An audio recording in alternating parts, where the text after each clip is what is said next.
Good Monday morning. Glad I got an opportunity to spend a little bit of time with you, and hope it'll be an encouragement to you this week.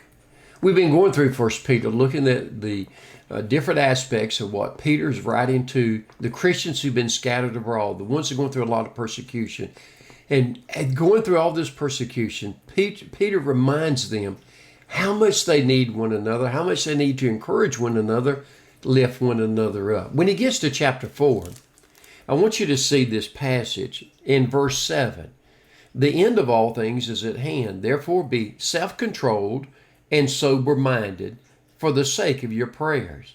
Above all, now notice that, keep loving one another earnestly, since love covers a multitude of sins. Keep loving one another. Now what does he mean by keep loving? Because if we're not careful, as time goes by, we will grow bitter, or maybe we'll grow envious or jealous. Maybe there's something that happens and we develop an unforgiving spirit, and we let the root of bitterness well up within us. And so therefore, if we're going to love one another, we got to love one another daily. We got to continue to love one another. We got to keep loving one another. Why? It covers a multitude of sin. Why? It brings the family of God closer together. And it reminds us, as we love one another, how much the Lord loves us. But loving one another is not a noun, it is a verb.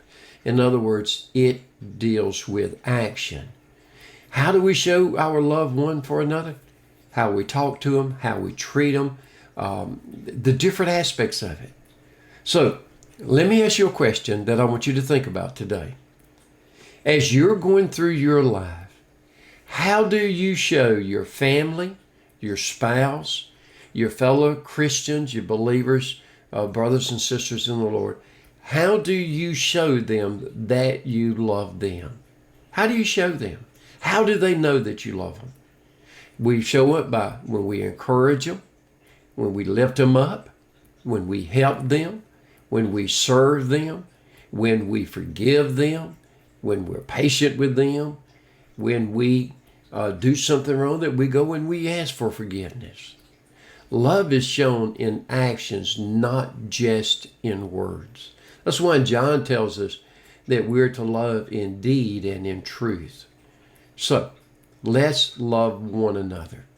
So much more as we see the day approaching. I hope that you have a wonderful day. I hope the Lord will bless you today, and I'll see you tomorrow.